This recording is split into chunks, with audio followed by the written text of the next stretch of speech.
मंचावर बसलेले राष्ट्रीय अध्यक्ष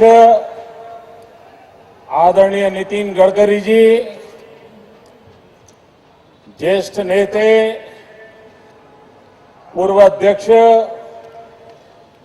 आदरणीय राजनाथ सिंह जी, राज्यसभा प्रतिपक्ष नेते आदरणीय अरुण जेटली जी, लोकसभा उपनेते आदरणीय गोपीनाथ जी, लोकप्रिय मुख्यमंत्री आदरणीय शिवराज जी,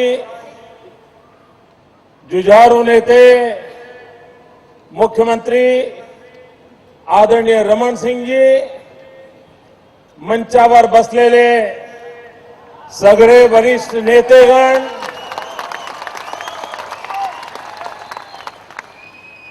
मुंबईकरांना माझे नमस्कार.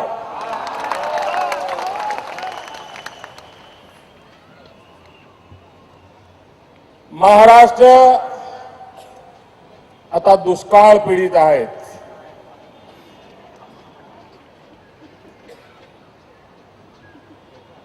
बिकट परिस्थिती आहेत. यावेळे महाराष्ट्राचे शेतकऱ्यांच्या प्रती माझी सहानुभूती व्यक्त करतोय. भाइयों बहनों, एक समय था गुजरात में 10 साल में 7 साल अकाल रहता था और हमारी तो मुसीबत ऐसी थी कि काफी बड़ा हिस्सा हमारा रेगिस्तान था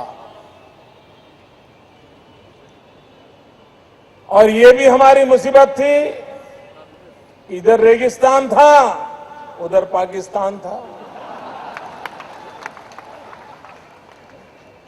और अकाल की इस अवस्था में रहने वाला गुजरात आज 10 साल हो गए. मेरे गुजरात में अकाल का नामो निशान नहीं.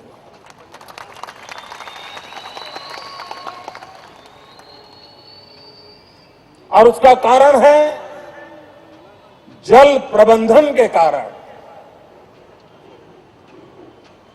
भाइयों बहनों, आज मैं विश्वास से कहता हूं, अगर आज दिल्ली में एनडीए की सरकार होती, अटल बिहारी वाजपेयी जी का नेतृत्व होता और देश में नदियों को जोड़ने का सपना अगर वो आज कार्य चलता होता तो मेरे महाराष्ट्र में ये अकाल की नौबत न आती. मेरे महाराष्ट्र के किसानों को ये अकाल से जूझना न पड़ता. मेरे महाराष्ट्र के किसानों को आत्महत्या की नौबत नहीं आती.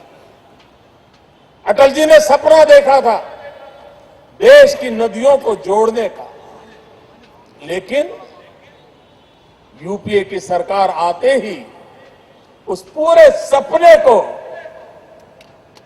चूर चूर कर दिया गया और उसी का परिणाम है कि आज हिंदुस्तान के कुछ राज्य अकाल की भयंकर विपदा से गुजर रहे हैं और महाराष्ट्र बहुत बड़े संकट से गुजर रहा है. ये क्यों हो रहा है? और उसका कारण यही है कि दिल्ली में एक ऐसी सरकार है जिस सरकार के पास न कोई नेता है, न कोई नीति है और न ही कोई साफ नीयत है. अगर नेता भी न हो, नीति भी न हो और साफ नीयत भी न हो तो देश की क्या दुर्दशा होती है वो हमारे सामने है. भाइयों बहनों, इन दिनों टीवी पर निर्मल बाबा के दरबार की बड़ी चर्चा हो रही है. निर्मल बाबा, उसकी तो चर्चा लोग करते हैं, लेकिन दिल्ली में भी एक ऐसी पूरी सरकार है जो निर्मल बाबा का ही दरबार है। ये निर्मल बाबा कहते हैं कि जरा रसगुल्ले खाओ, कृपा हो जाएगी, थोड़े रसगुल्ले बांटो, कृपा हो जाएगी। ये निर्मल बाबा की दिल्ली की सरकार भी कहती है कि हमारी सरकार बना दो, महंगाई चली जाएगी। ये कहा था ना, दिल्ली में उनकी सरकार बनाओ, 100 दिन में महंगाई जाएगी, ऐसा कहा था ना। दिल्ली में उनकी सरकार बनाओ, महंगाई 100 दिन में जाएगी, ये कहा था। जैसे निर्मल बाबा कहता है वैसा ही कहा था ना। गई भाई, निर्मल बाबा के खिलाफ तो केस चल रहा है। मैं जनता की अदालत में ये दिल्ली की निर्मल बाबा वाली ये सरकार के खिलाफ केस दर्ज कराने आया हूं। ये जनता की अदालत में मैं केस दर्ज करने का आया हूं। ये कैसी सरकार है जी? वादे करना, लोगों को गुमराह करना और अपना काम कर लेना, जैसा निर्मल बाबा कर रहे हैं वैसा ही खेल ये लोग कर रहे हैं। और इसलिए भाइयों बहनों, ये निर्मल बाबाओं को जानने की जरूरत है। वो तो एक निर्मल बाबा है और यहां तो ऊपर से नीचे तक हजारों निर्मल बाबा बैठे हैं जो देश की जनता को सिर्फ ऐसे रसगुल्ले बांटते घूम फिर रहे हैं और अपना खजाना भर रहे हैं। भाइयों बहनों, अभी प्रधानमंत्री जी ने जश्न मनाया 3 साल की उनकी सरकार का। 120 पेज का उन्होंने रिपोर्ट कार्ड दिया। भाइयों बहनों, आपने प्रधानमंत्री के मुंह से 2 बातें सुनी होगी। एक, उन्होंने कहा था कि देश में नक्सलवाद ये देश की सबसे बड़ी समस्या है। ये खुद डॉक्टर मनमोहन सिंह जी के शब्द हैं, मेरे नहीं है। लेकिन उनके रिपोर्ट कार्ड में उस समस्या के संबंध में उन्होंने क्या किया, कितनी सफलता पाई, कहां रुके हैं, कहां अटके हैं, उसके संबंध में एक शब्द भी जिक्र नहीं किया है। प्रधानमंत्री जी, जिस बात को आप गंभीर मानते थे, 3 साल के आपके खुद के रिपोर्ट कार्ड में आप उसका जिक्र तक नहीं करते, तब देश को सवाल उठता है कि आप 3 साल का जश्न किस बात के लिए मना रहे थे। प्रधानमंत्री जी ने एक दूसरी बात कही थी। प्रधानमंत्री जी ने कहा था कि हिंदुस्तान के अंदर जो माल न्यूट्रिशन है, उस माल न्यूट्रिशन के कारण हिंदुस्तान का माथा शर्म से झुक जाता है। कुपोषण के कारण, कुपोषण की भयानकता के कारण हिंदुस्तान का माथा शर्म से झुक जाता है। ये शब्द भी डॉक्टर मनमोहन सिंह जी के हैं। मैं आज उनसे पूछना चाहता हूं कि प्रधानमंत्री जी, जिसके लिए आपका माथा शर्म से झुक जाने की वही वेदना को आपने प्रकट किया था, क्या कारण है कि 3 साल के आपके रिपोर्ट कार्ड में इस कुपोषण के लिए आपने क्या किया, क्या योजना बनाई, उस योजना का क्या लाभ हुआ, उसका जिक्र तक नहीं है। क्या कारण है, देश जानना चाहता है। प्रधानमंत्री जी कभी कभी कहते हैं कि हमारी कुछ गठबंधन की मजबूरियां हैं, गठबंधन की मजबूरियां हैं। प्रधानमंत्री जी, मैं आपको एक छोटा सवाल पूछना चाहता हूं और इस जनता की अदालत में खड़ा रह करके पूछना चाहता हूं। आपके विदेश मंत्री, और विदेश मंत्री एक प्रकार से विश्व में हमारे देश की शान का प्रतिनिधित्व करते हैं। आपके विदेश मंत्री यूएन की सभा में खड़े होकर के दूसरे देश का भाषण पढ़ना शुरू कर दें, इसमें गठबंधन की कौन सी मजबूरी? देश जानना चाहता है। आप कहते हैं गठबंधन की मजबूरी है, हम पूछना चाहते हैं। मैं प्रधानमंत्री को पूछना चाहता हूं कि केंद्र में मुख्य प्रधानमंत्री कांग्रेस पार्टी के हैं। केंद्र में डिफेंस मंत्री कांग्रेस पार्टी के हैं। आप हमें बताइए, देश की आजादी के बाद कभी भी दिल्ली में बैठी हुई सरकार को सेना के साथ कभी झगड़ा नहीं हुआ है। दिल्ली में बैठी हुई सरकार को कभी सेना के साथ विवाद नहीं हुआ है।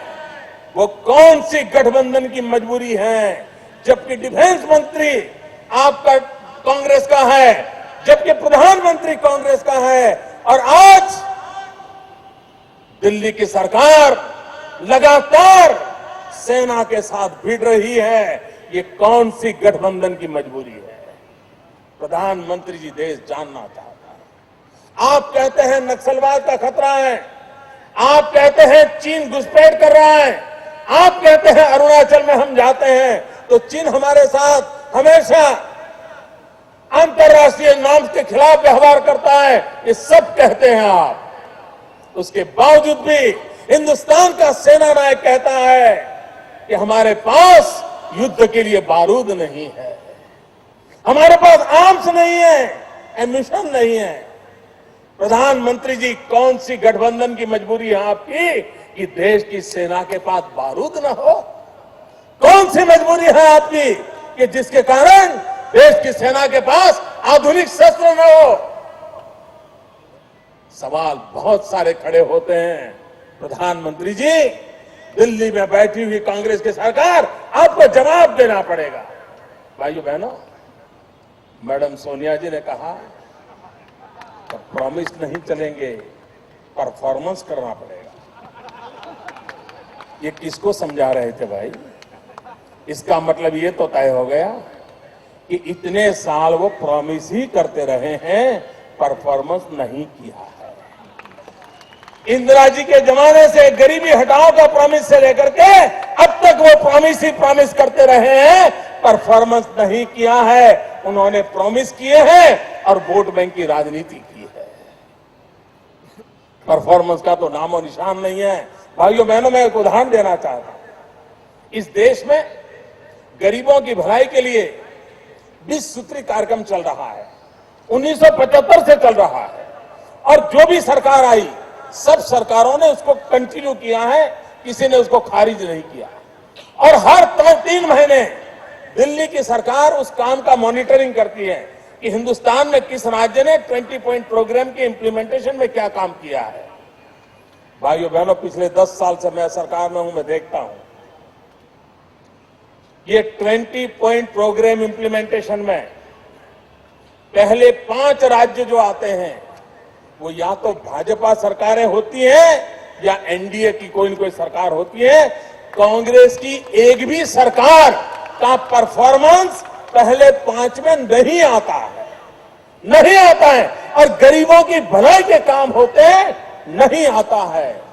और जब ये मैं बार बार बोलने लगा, एक बार हमारे मुख्यमंत्रियों की सभा में प्रधानमंत्री के सामने मैंने ये कहा कि ये आपका हालत है, तो उन्होंने क्या किया?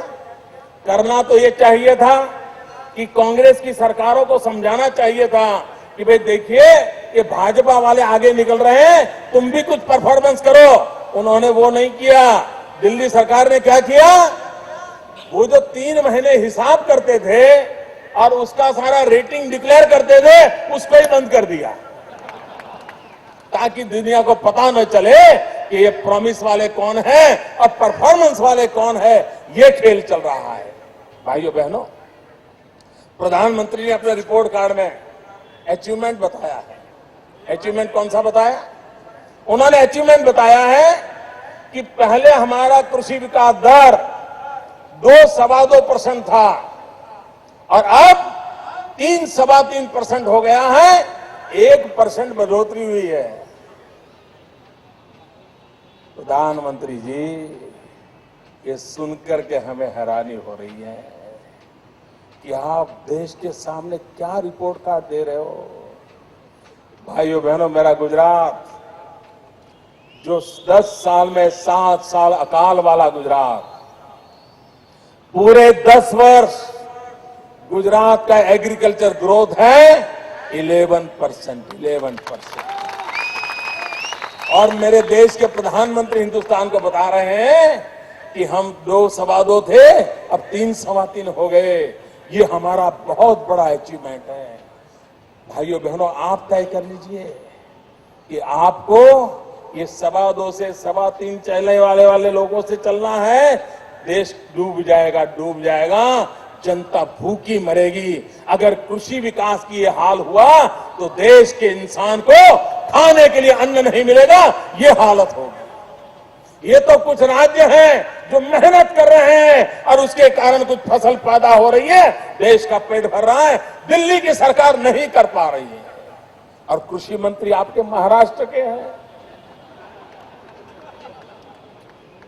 भाइयों बहनों, बिजली का क्षेत्र, ये निर्मल बाबा की सरकार, उन्होंने कहा था हम 50,000 मेगावाट बिजली का उत्पादन करेंगे और इस रिपोर्ट कार्ड में उन्होंने कहा है बड़े गर्व के साथ कि हमने 20,000 मेगावाट बिजली का उत्पादन किया। मैं जरा पूछना चाहता हूं प्रधानमंत्री जी, जरा देश के सामने एक सच्चाई बता दीजिए, ये 20,000 मेगावाट बिजली का उत्पादन हुआ है वो किस राज्य में हुआ है, किस राज्य की मेहनत के कारण हुआ है? और वहां पर 1% 2% भी दिल्ली का कोई हिस्सा है क्या? नहीं है मेरे भाइयों बहनों, नहीं है। ये राज्यों के पुरुषार्थ को अपने खाते में डाल रहे हैं और प्रधानमंत्री कह रहे हैं कि हम लोगों ने ये काम किया है। अरे इतना ही नहीं प्रधानमंत्री जी, आपके पास नीति न होने के कारण आज कोयले के बिना, आज हिंदुस्तान कोयले के बिना एक तरफ अंधेरा छाया हुआ है। लोग बिजली के लिए तरस रहे हैं। किसान को बिजली चाहिए, उद्योग को बिजली चाहिए, नौजवान को गांव में पढ़ाई के लिए रात को बिजली की जरूरत है, माँ बीमार है तो बेटा चाहता है कि बिजली आए, पंखा चले, माँ को छाता मिले। लेकिन प्रधानमंत्री जी, कोयले के कारण, आपकी नीतियों के अभाव के कारण, कोयले में भ्रष्टाचार चलने के कारण आज देश के बिजली के जो कारखाने लगे हुए हैं उनको सफिशिएंट कोयला नहीं मिल रहा है और उसके कारण जो बिजली के कारखाने लगे हुए हैं उसका आज सिर्फ 60% उपयोग हो रहा है, 40% वैसे के वैसे बंद पड़े हैं। कम से कम कोयला और गैस मिल जाता तो भी शायद ज्यादा बिजली मिल जाती और हिंदुस्तान के किसान को बिजली मुहैया होती। लेकिन सिर्फ कोयले के संबंध में आपकी नीतियों के अभाव के कारण आज ये स्थिति बनी है। और दिल्ली में प्रधानमंत्री ने पहली बार एक बात को स्वीकार किया है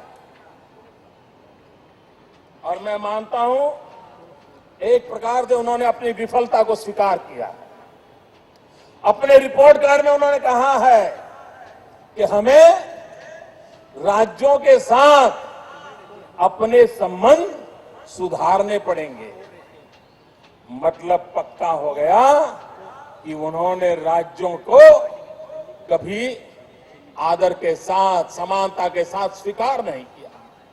भाइयों बहनों, मैडम जयललिता जी ने मुख्यमंत्रियों की भरी सभा में कहा था कि आपने मुख्यमंत्रियों को और राज्यों को एक म्युनिसिपैलिटी में कन्वर्ट कर दिया है। आपने राज्यों को बहुत ही नीचे करने की कोशिश की है और मैं बड़ी गंभीरता के साथ आज दिल्ली की सरकार पर आरोप लगाता हूं कि दिल्ली की सल्तनत ने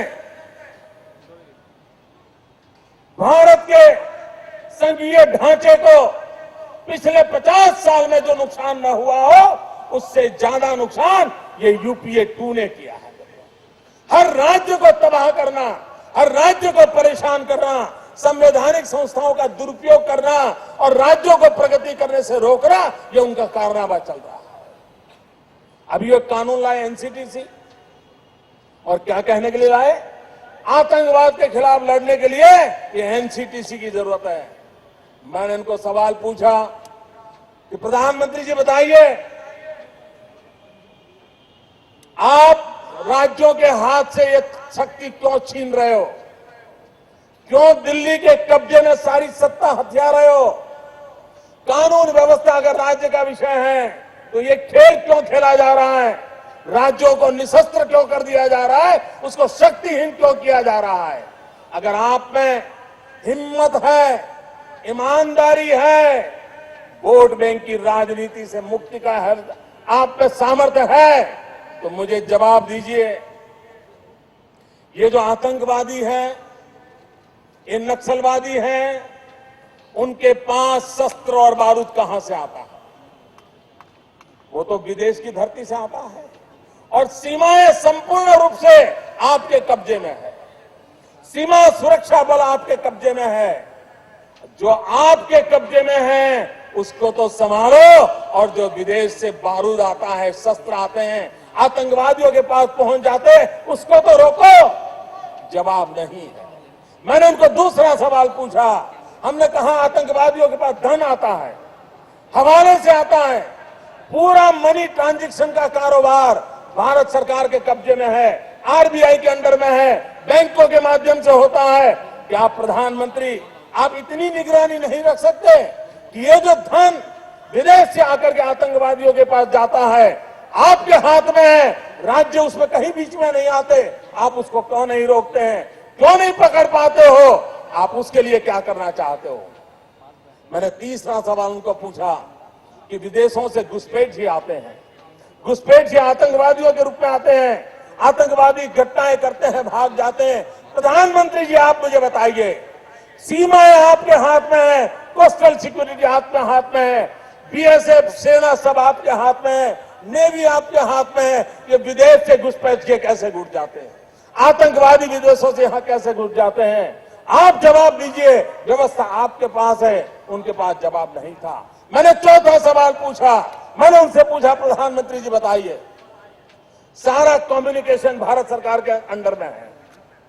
कोई भी अगर टेलीफोन पे बात करता है, ईमेल भेजता है, कोई भी कम्युनिकेशन करता है, भारत सरकार उसको इंटरप्ट कर सकती है, इंटरप्ट कर करके जानकारियां पा सकती है कि आतंकवादी गतिविधि के अंदर कौन सा कम्युनिकेशन चल रहा है, और आप उसे रोक सकते हो। मैं पूछना चाहता हूं प्रधानमंत्री जी को, इस विषय में आपने क्या किया है? उनके पास जवाब नहीं था। मैंने पांचवा सवाल उनको पूछा, हमने पूछा प्रधानमंत्री जी बताइए कि आप विदेशों में जो आतंकवादी भाग चुके हैं, जो लोग विदेश में बैठ करके हिंदुस्तान में आतंकवाद की घटनाएं कर रहे हैं, उनको प्रत्यारोपण के द्वारा हिंदुस्तान लाने का हमें अधिकार होता है। आपकी विदेश नीति में वो क्या ताकत है कि आप अभी तक एक भी आतंकवादी को दुनिया के किसी देश से हिंदुस्तान के हवाले नहीं कर पाए हो, आप ला नहीं पाए हो? ये आपके अंडर में है। एक बार इन पांचों चीजों पर कुछ करके दिखाइए, आतंकवाद जड़ मूल से उखड़ जाएगा। राज्यों के अधिकार हथिया करके राजनीति के करने के खेल छोड़ दीजिए। भाइयों बहनों, दिल्ली की सल्तनत के पास मेरे इन सवालों के जवाब नहीं है। इस देश को आतंकवाद से अगर बचाना होगा, इस देश को नक्सलवाद से बचाना होगा, तो भाइयों बहनों, इस देश के 100 करोड़ नागरिकों ने, 120 करोड़ नागरिकों ने संकल्प करना होगा जीरो टॉलरेंस का। अगर जीरो टॉलरेंस का हमारा संकल्प होगा, तभी जाकर के हम ये आतंकवाद से, नक्सलवाद से, ये हिंसा से इस देश को बचा सकते हैं। लेकिन भाइयों बहनों, दिल्ली की सरकार में वो सीना नहीं है, 46 इंच का सीना लगता है दोस्तों, तब जाकर ये नहीं कर सकते भाइयों बहनों। और इसलिए मैं कहना चाहता हूं कि भाइयों बहनों, देश के भविष्य के लिए उन्होंने 120 पेज का रिपोर्ट कार्ड दिया। आपको हैरानी होगी, हिंदुस्तान की 50% जनता हमारी माताएं बहनें हैं। 120 पेज के उनके रिपोर्ट कार्ड के अंदर एक शब्द माताओं बहनों की भलाई के लिए उन्होंने क्या किया, क्या अचीवमेंट किया, उसका जिक्र तक नहीं है।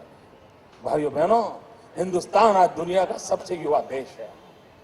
चीन के साथ अगर हमें स्पर्धा करनी है, 21वीं सदी हिंदुस्तान की सदी बनानी है, तो बनेगी हमारी युवा शक्ति के माध्यम से। चीन के अंदर स्किल डेवलपमेंट एक बहुत बड़ा अभियान चल रहा है। 50,000 से ज्यादा कोर्सेज के माध्यम से चीन के नौजवानों को हुनर सिखाया जाता है, स्किल डेवलप किया जाता है, और पूरी दुनिया में अपने स्किल के माध्यम से व्यापार को हथियाने का प्रयास हो रहा है। मैं प्रधानमंत्री जी से पूछना चाहता हूं, आपने स्किल डेवलपमेंट के लिए क्या किया? आपके रिपोर्ट कार्ड में एक बार प्रधानमंत्री ने हमारी एनडीसी की मीटिंग में कहा था कि हम 500 स्किल डेवलपमेंट के कोर्सेज चालू करेंगे। 500। मैंने सवाल पूछा था, मैंने कहा प्रधानमंत्री जी, चाइना 50,000 कर रहा है, आप 500 करोगे, एक एक रन बना करके सेंचुरी कब कर पाओगे, मुझे बताओ। कोई जवाब नहीं था। और आज दुख की बात है, 120 पेज के उनके रिपोर्ट कार्ड में स्किल डेवलपमेंट के लिए, हमारे युवाओं के लिए भविष्य में क्या देने वाले हैं, 3 साल में क्या दिया, उसका कोई जवाब ये दिल्ली की सल्तनत ने नहीं दिया है। भाइयों बहनों, अगर हम भारत की युवा शक्ति, जो देश दुनिया का युवा देश है, उसको अगर ये सामर्थ्य नहीं देते हैं, उनको ये शक्ति नहीं देते हैं, तो विश्व गुरु बनने का जो सपना है, दुनिया में महासत्ता बनने का सपना है, 21वीं सदी हिंदुस्तान की सदी बने, ये जो सपना है, वो सपना वहीं के वहीं रह जाएगा। भाइयों बहनों, दिल्ली में ऐसी सल्तनत रहते हुए कोई सपने पूरे होने की संभावना नहीं है। महंगाई की जो हाल किया है, पेट्रोल का जो दाम बढ़ा है, उस पर कई वक्ताओं ने कहा है, इसलिए मैं उसका उल्लेख नहीं कर रहा हूं। और मैं एनडीए का भी की तरफ से पूरे भारत बंद का ऐलान किया गया है, और इसलिए दिल्ली की सरकार कैसे रिस्पॉन्ड करती है, देश इंतजार कर रहा है। देश सोच रहा है क्या भारत की जनता की भावनाओं का दिल्ली के दरबार में कोई आदर है कि नहीं, इसकी एक कसौटी का काल बनने वाला है। और दिल्ली की सरकार ऐसी है कि उसको हिंदुस्तान की आम आदमी की संवेदनाओं से कोई लेना देना नहीं, वो सिर्फ अपनी राजनीति करने पर तुले हुए हैं। भाइयों बहनों, एक के बाद एक कानून ऐसे ला रहे हैं। अभी वो कम्युनल वायलेंस बिल पर सोच रहे हैं, उसमें तो उन्होंने तय किया है उस बिल में कि हिंदुस्तान का जो बहुमत समाज है, उसको दोषी मान करके ही आगे कार्रवाई होगी। ये कौन सा खेल चल रहा है? भाइयों बहनों, अमरनाथ की यात्रा किसी जमाने में 3 महीने 4-4 महीने चलती थी। ये दिल्ली की सरकार की हालत देखिए, ये अमरनाथ की यात्रा के दिन कम होते होते होते अब 40-45 दिन पर आ गई है, और संख्या जाने वालों की 2 लाख से 8 लाख पहुंच गई है। लेकिन ये दिल्ली की सल्तनत, न उनका ही पार्टनर सरकार है कश्मीर में, उससे ये नहीं करवा पा रही है कि हिंदुस्तान वासी अमरनाथ जाना चाहता है, कम से कम उसको अवसर दिया जाए, ये भी कराने का सामर्थ्य ये दिल्ली की सल्तनत में नहीं है। और इसलिए भाइयों बहनों, अब समय का इंतजार देश कब तक करेगा? समय की मांग है कि देश एक होकर के ये दिल्ली की सल्तनत के खिलाफ आवाज उठाएं। एक पल के लिए ये सरकार नहीं रहनी चाहिए, और जितने दिन ज्यादा रहेगी देश तबाह हो जाएगा। मैं आज इस मुंबई की सभा में मांग करता हूं कि ये जो रुपए की कीमत बहुत तेजी से घट रही है, एक साल में 25% गिरावट आई है, 25% गिरावट। देश जानना चाहता है कि नवंबर महीने तक मामला ठीक चलता था, उसके बाद ये कौन सी बातें हुई हैं कि आरबीआई ने कौन से बयान दिए हैं, केंद्र सरकार में बैठे हुए मंत्रियों ने कौन से बयान दिए हैं, और अचानक बहुत तेजी से रुपया गिरता क्यों गया है? क्या इसके पीछे कोई षड्यंत्र चल रहा है? क्या रुपयों की हेराफेरी का कोई खेल चल रहा है? क्या अंतरराष्ट्रीय अर्थ जगत के अंदर इस प्रकार से माल प्रैक्टिस करने वालों के नेटवर्क को कोई मदद पहुंचाई जा रही है? देश चाहता है, प्रधानमंत्री जी, आप तो कभी अर्थ जगत के मुखिया के रूप में काम किया है, ये रुपयों की गिरावट, ये सिंपल आर्थिक कारणों से रुपयों की गिरावट नहीं दिख रही है। ये रुपये की कीमत आर्थिक कारणों से नहीं घटी है, कोई न कोई षड्यंत्र है, कोई हेराफेरी का खेल है जो देश जानना चाहता है। ये गंभीर सवाल मैं आज दिल्ली की सल्तनत के सामने उठा रहा हूं। ये ऐसे नहीं होता मित्रों, मैं शासन में बैठा हूं, मुझे मालूम है इस प्रकार से रुपया इतनी तेजी से गिर नहीं सकता। अरे ये नेपाल का रुपया नहीं गिरता है, बांग्लादेश की करेंसी नहीं गिरती है, पाकिस्तान की करेंसी नहीं गिरती, श्रीलंका की करेंसी नहीं गिरती, क्या कारण है? हिंदुस्तान का रुपया पतला होता जा रहा है। ये जवाब देना पड़ेगा आपको। देश आपसे जवाब मांग रहा है। भाइयों बहनों, समय की कमी है, आदरणीय अध्यक्ष जी को भी सुनना है। आपने मुझे इतना प्यार दिया, मैं आपका बहुत बहुत आभारी हूं। नमस्कार।